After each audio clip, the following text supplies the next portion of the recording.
All right, guys, let's welcome Andrew and Vigil of The Ghost Inside to the Talk Toomey podcast here, KNOTFEST.com. Guys, how are we doing today? Fantastic. We're in Knoxville, Tennessee. It just started pissing rain a little bit ago. Yeah, that's what that sound was? That was rain. Yeah. It just got all of a sudden really loud backstage, and it's just like, the hell? You got an auto on that helmet? Not that one. That one is from the Vinnie Paul estate sale. That's what you were telling me about, I think. Yeah, that one's the Vinnie Paul estate sale. The autographed one is actually up there. Yeah, I got when I was younger, I would go to those. They're signing at the local Kroger, so let's go up there and get a couple autographs. The coordinates for from Back to the Future right there. Yeah, that's actually my wife got me those. Those are my kids' birthdays, so I think that's kind of Cool. Hey, I can't. I see nerd shit, and I just. Yeah, no, this is total nerd shit. He-Man, Pantera, Kiss. It's all nonsense up there. You guys were headed to or you guys just played Rockville. You Andrew were super pumped about seeing Slipknot. So talk about your day at Rockville. Yeah, Rockville was sick. We had like a schedule of like where we needed to be. We did a signing with Dixon Flannels. And we had like a schedule of stuff we were doing, but we broke out and saw all the bands we wanted to see. And yeah, Slipknot headlined our day, and it was sick seeing them with Eloy. I think it might have been the best they've ever sounded. Yeah, they sounded great by far. Yeah, it was insane. But yeah, we played at like 4:15. Our set was insane. It was really fun, and then we caught I caught some band movements. We caught some Architects, Bad Omens, Slipknot. Yeah, those kind of festivals are always really crazy because there's so much going on and there's so much overlap that it's like real hard to like plant yourself in one spot. Like we were all in the group chat like, oh, we're here. Oh, we're over here. Some of us are over here. We're over here. It's like it was constant walking around. Yeah. We're very sore the next day. I mean, our bus was parked right next to Breaking Benjamin, and a few of us have been kind of like online buddies with them for a while, just like DMing and liking each other's posts and stuff. So getting to hang out with them and like have a couple drinks and laughs and just hang out at the end of the festival was super fun too. Nice. And you guys had a plane flyover with a banner. I don't think I've seen that. So talk to me about the logistics of like hiring a pilot and all that stuff. How does that work? Well, we had nothing to do with that. That was our record label. Epitaph Records set it up, and we had Felicia from Epitaph there with us, and she was like, "Hey, like during your set, look up in the sky." And we're like, "What?" Yeah, we're playing, and we're looking up, and I'm like, "Dude, there's a airplane that has a banner of our new record." It was very sick. Yeah, right. She just walked up and was just like, "Hey, this is happening," and we're like, "Okay, yeah, sick."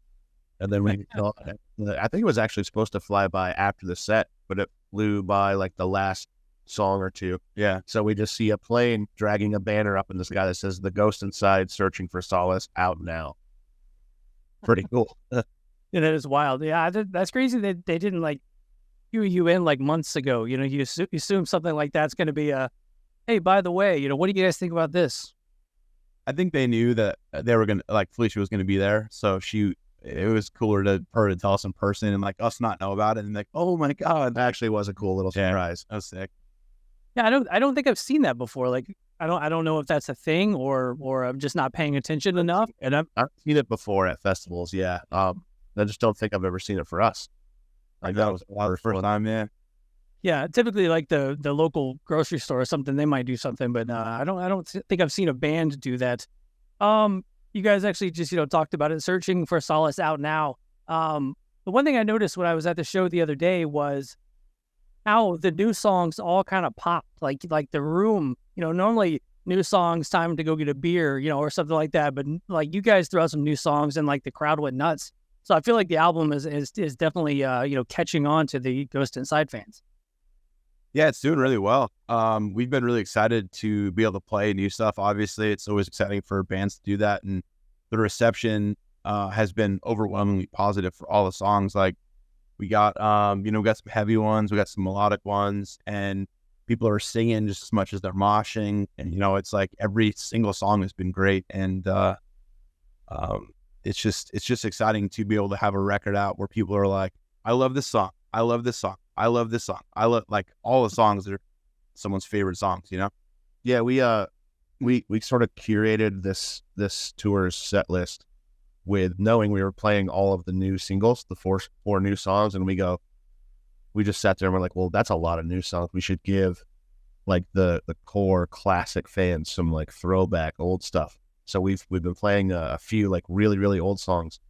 And I think a little bit to our surprise, they haven't really been going over that well at all.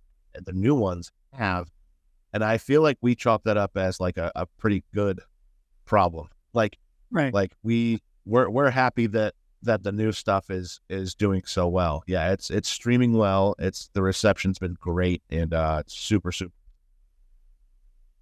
Talk about working with outside people. Like, I know you guys worked with Cody from Wage War on a couple of tunes, and just kind of allowing kind of people into the circle. I don't know if that's something you guys have done in the past, but you know, most band dudes are very like, you know, these are my songs, these are the way I write, you know, and bringing outside people in to kind of get different perspectives, I guess. Yeah, I think that doing it that way, which is new for us to work with multiple people. Usually every record we've done, we've worked with one or maybe two co-writes, producers, and this one we were like, let's do as many as we can. We wanted to experiment and explore new ideas, and I think we found that it sort of unlocked elements that we maybe always had, but they were just kind of buried down, and it like let them out. It gave us the room to get these ideas out and feel comfortable doing so. Also going into it with the mentality of nothing's off the table. Let's just try anything and everything. If we don't like it, we'll try something else. If we do like it, if we love it, if we want to play that song at the end of the day, it's going. You know, like we didn't hold ourselves back or limit ourselves in any way to cater to anyone. We did this new record and wrote it the way we did, mostly first and foremost for us. I mean, you know, we were very mindful of keeping the core, the DNA of the band intact, but we wanted to try new things for us and be fresh for us so that we were excited. And the outcome is this new album. Yeah.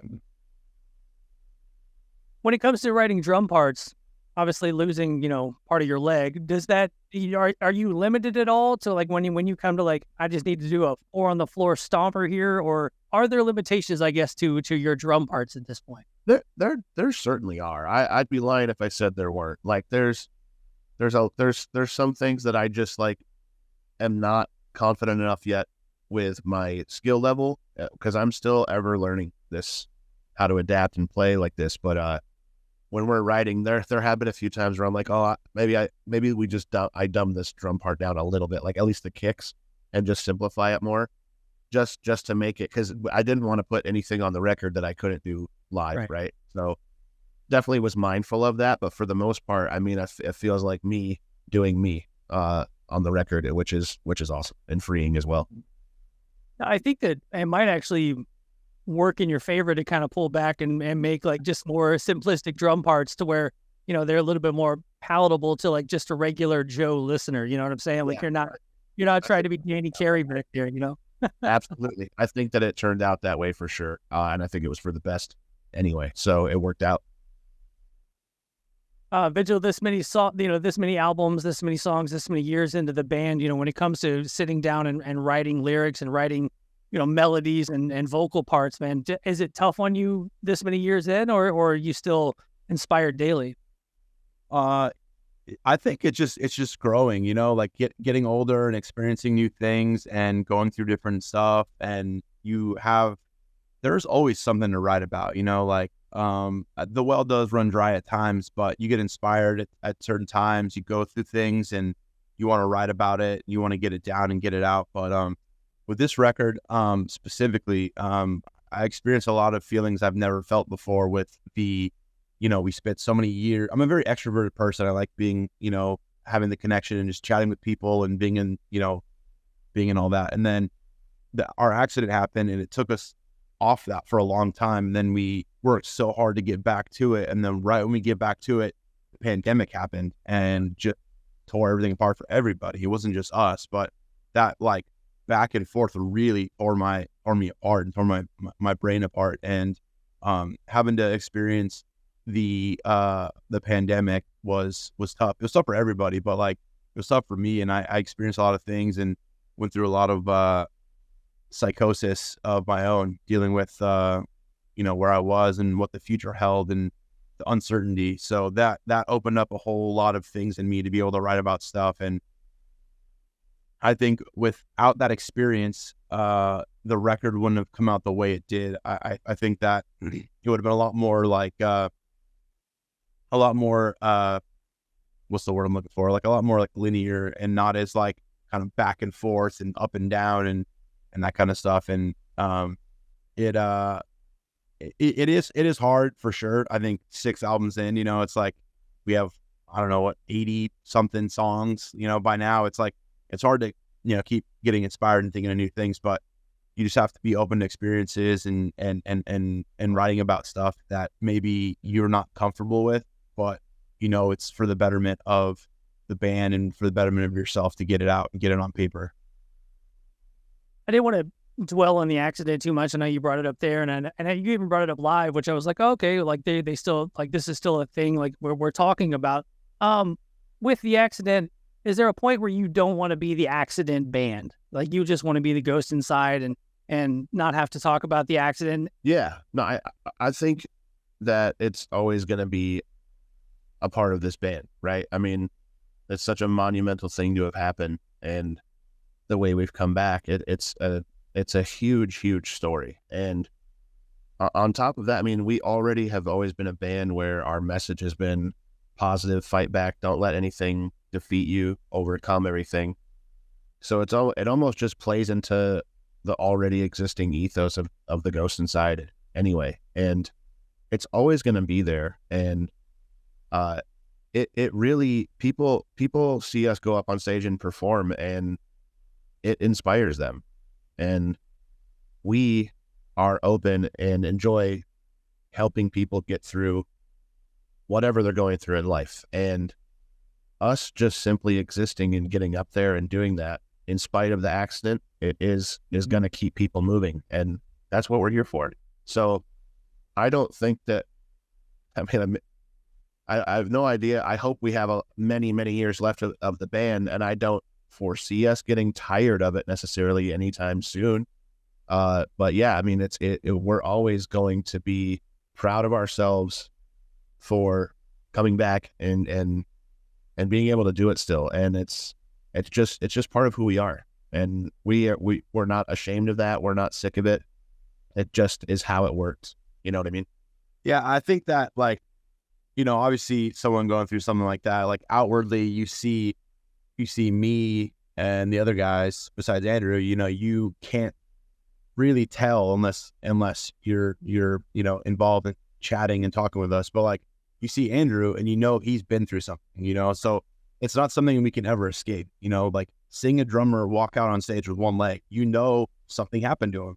Yeah. And it's not something we can ever run away from. That's a part of our history. It's a part of our story now. And it's not something that is going to define us, but it's something that is forever going to be a part of us. And there's no reason to shy away from it. We should just embrace it, because the fact that we are able to get back on stage and are able to do this again, and our drummer with one leg is playing drums is a big deal, And like I say sometimes on stage, whether the Ghost that is your favorite band of all time or it's, you're just hearing about it for the first time, like it is inspiring to know that a drummer had 2 legs, lost his leg, and is still doing it. Like that's an inspiring thing. And like all cliches aside, like that's kind of crazy. Yeah. When I was speaking with Chad Ruling a couple of weeks ago, he had told me a story, Andrew, about, I guess, Morgan Rose wanted to meet you at a Seven Dust show. And they like it, and how kind of cool that is for him to be like, holy shit, like the guy from Seven Dust wants to meet, Andrew. Are there other guys like that, other drummers that see you at a Rockville or something like that? And or other band members that might pull you guys aside and just, say, hey man, when you guys are going through this, that's my biggest fear, or, kind of searching you guys out maybe to kind of talk to you? Yeah, we've definitely experienced that since our comeback. Not long after our accident, it was the summer after our accident. Actually, Jay Weinberg, he reached out to me and invited me out to the Slipknot show in Detroit when I was living there at the time, because he heard about it. We were both on SJC drums at that time, and he wanted to meet me. Just for that same reason, he was inspired and just like thought it was really cool, and that I was trying to make it work, and I had like such a positive attitude about it. But we all the time, I mean, there's been so many peers and people we've looked up to for years that have come to us and said, like, you guys are badasses, like, thank you for not giving up, and like you got giving us the whole like you inspire us thing. I mean, so many people, the Breaking Benjamin guys, like, me and Chad went and saw Seven Dust in Chicago, and they wanted to meet, and like, it's just like it's happened a lot, and it's insane to get that amount of respect from peers and people we've looked up to, and it's just makes us even more grateful that we didn't give up. Even last night, we had another amputee drummer who's doing it, starting a nonprofit, helping handicapped musicians get back to playing music again. And yeah, he's got one arm, and he's a drummer as well. And it's just cool that they linked up. Like, did you guys meet because of your guys' drum amputation and drumming? Oh yeah. So that's how they met, and we can't think of his name right now. Forgive me, but we met. We played a festival at Def Leppard, right? Rick Allen, yeah, and they got to meet and chat about. I was about to ask that, yeah. It was that was the surreal moment too. Like Def Leppard, like it's like such a big band, and it's the drummer with one arm, and the drummer with one arm, drummer with one leg. Like, we were on the same festival. How often does that happen? Yeah, it was so easy. Yeah, it reaches way more than just what are the metal and hardcore scene. Like, it's a big deal, like, and it's not something that we, like I was saying before, something that we really shy away from. Like, it's cool to know that we inspire people lyrically, but we also inspire people by just the sight of a drummer playing with one leg. And it happens all the time. Like, sometimes when I mention it on stage, like security guards in the front row who are catching people, they don't ever look back at the bands. They're always looking forward, catching crowd surfers and stuff. And then when I go, our drummer has one leg, like, we'll see the security guards go. They're like, oh, what the hell? You've been playing this whole time with one leg? Yeah. It's just, we're very fortunate to be in a position to where we are able to inspire people, and then go through something like that, and then still as inspiring as ever, if not more. Yeah. I mean, it's definitely. I definitely fell down the rabbit hole a few days ago with watching Andrew, your videos at the rehab place, and kind of the first time you were handed sticks and all that other stuff. Just it is very inspiring. Even if you're not a drummer, even if you just want to. It just might want to, kick you to get off the couch and do something, productive rather than kind of wasting away, man. So definitely a positive story. You guys are in Knoxville tonight as we record. This is technically, I guess, last night of the tour. I guess you guys are doing a Sonic Temple, but and then I guess heading home. But Paleface Swiss blew my mind when I walked in and during their set at the show the other night. I can't imagine trying to follow them every night. I'm assuming that has to be tough.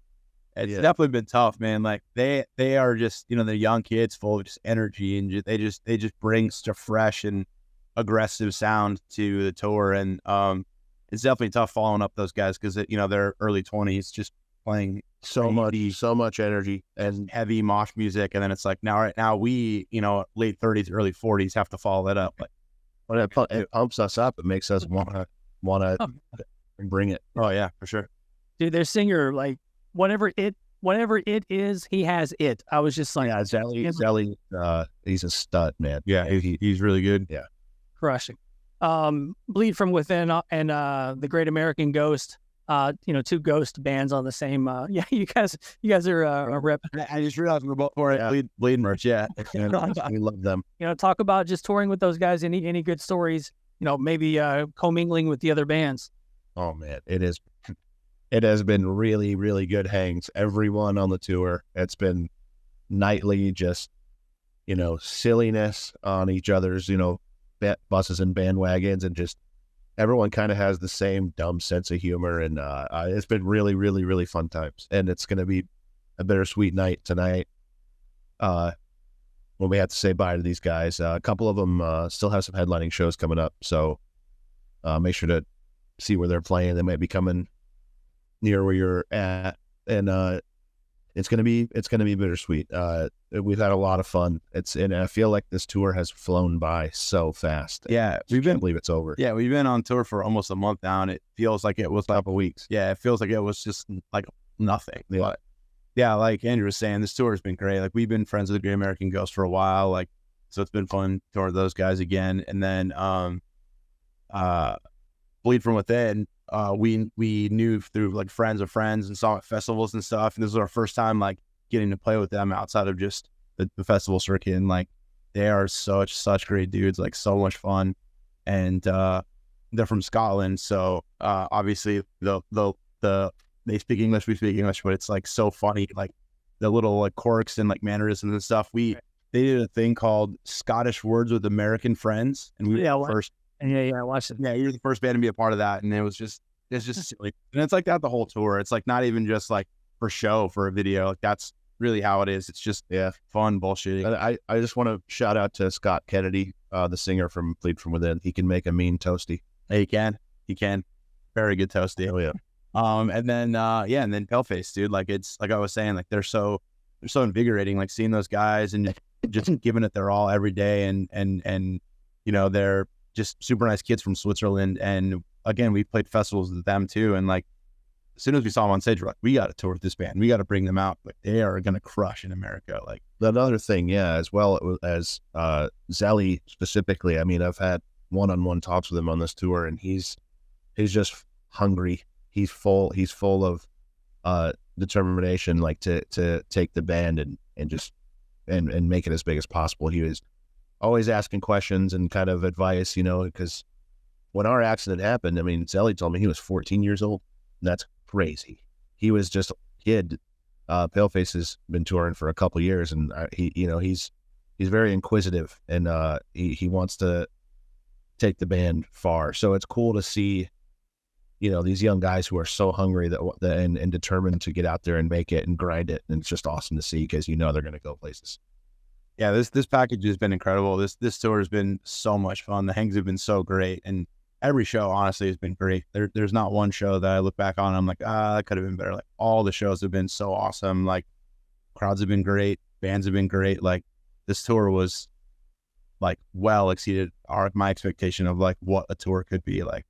Yeah, especially there's a lot of traffic right now. A lot of tours that are out right now. First of all, there's just a lot going on, and most of them have been kind of routed around the festivals. So like towards this last like week or two, a lot of these tour packages have been in town, like the towns that we're in on the same night or the night before or after, which has made it for a lot of traffic. Despite that, the shows have been insane. It's just been it's been a real good one. It's our first actual TGI headliner back in 10 years. So it's pretty crazy to see that the band has grown and is still growing. Yeah, the show here in Louisville, I've been to the Mercury Ballroom a ton of times, and crowd wise, that was probably one of the bigger shows I've seen in a long time. I was just like, I walked in, I was like, all right, that's what I'm talking about. Yeah, that was a good one.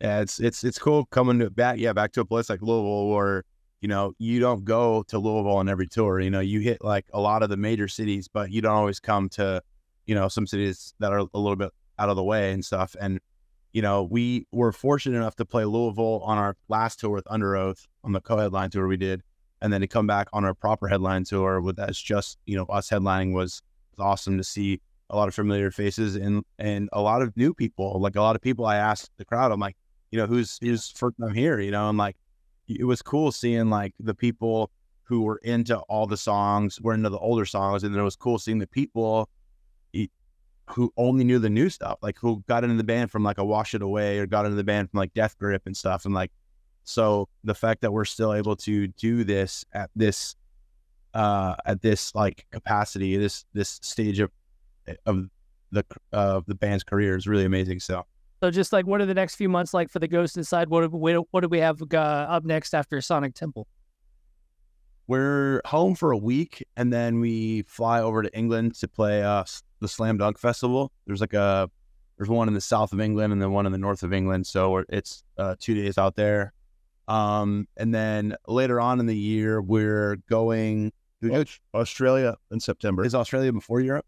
Yes. Okay, so we're going to Australia to support Parkway Drive, who like are selling out arenas, like straight up like 15,000 people arenas, and they asked us to be a part of it, and we're like, dude, are you kidding me? Thank you guys for the opportunity. So excited to be able to go back to Australia and hang down there, and then we're doing a headline tour to do a European headline tour, and then working on something in the States. I think at the start of the next year. For the end of this year. Yeah. So we're working on some stuff. So we have this summer off, and we're going to try to utilize the time to do more band stuff. I'll just say that. So yeah, we got a little bit lighter of a summer, but the rest of the year we'll be busy. So I'm going to leave off with the song here, and I'm going to end with my favorite song off the new record, which is Death Grip. Talk to me just a little bit about Death Grip, and I'll get you guys out of here. So Death Grip, like we were saying, we've always been a really like positive mental attitude, like PMA, like overcome, like you can push through, you can do this mentality. But Death Grip is kind of the converse of that. It's the physical. It's overcoming the physical limitations that you have in life.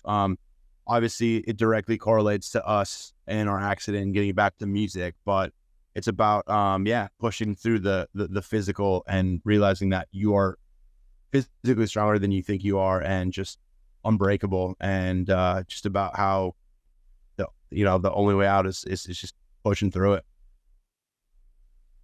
Well, Vigil, Andrew, man, thank you guys for taking the time here. Talk Toomey podcast, KNOTFEST.com. Let's go. Appreciate it, dude. Thanks for having us.